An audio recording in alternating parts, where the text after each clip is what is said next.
Options aren't just for short-term speculation. They can be powerful tools to hedge and protect long-term portfolios. Two of the most effective strategies are risk reversals and protective collars. In this video, we'll explain how they work, why they're smart hedges, and when to use them in your investing playbook. The problem they solve. Long-term investors face two challenges: protecting against downside risk in the stocks they own, hedging in a way that doesn't eat away all their returns. Buying puts outright is expensive. That's where strategies like risk reversals and collars step in, using option combinations to balance cost and protection. Risk reversals explained. A risk reversal combines buying a put for downside protection, selling a call to help pay for it. Example, own 100 shares at $100. Buy the 95 put, sell the 110 call. If the stock drops below $95, your losses are limited. If the stock rises above $110, you give up gains past that point. It's called a risk reversal because you're trading unlimited upside for limited downside protection. Protective collars explained.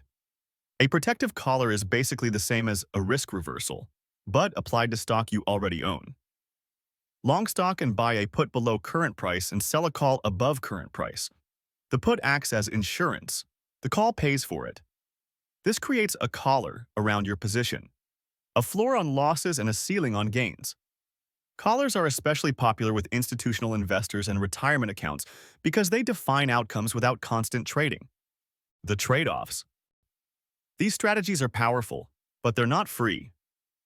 Downside protection. You're insured below the put strike. Upside trade-off. Gains are capped at the call strike. Cost balance.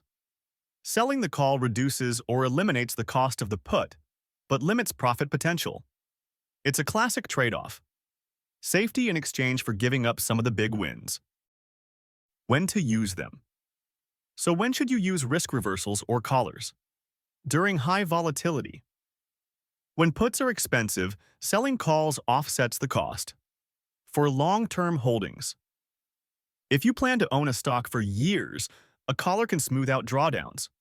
For conservative portfolios, great for retirement or income-focused investors who value protection more than chasing every last dollar of upside.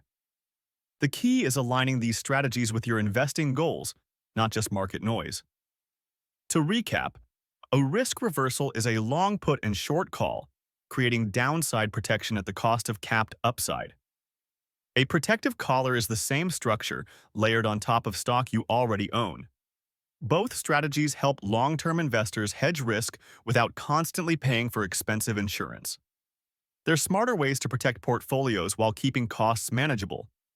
Thanks for joining us. If you found this helpful, hit like, subscribe for more option strategies, and comment below. Would you cap your upside in exchange for built-in protection?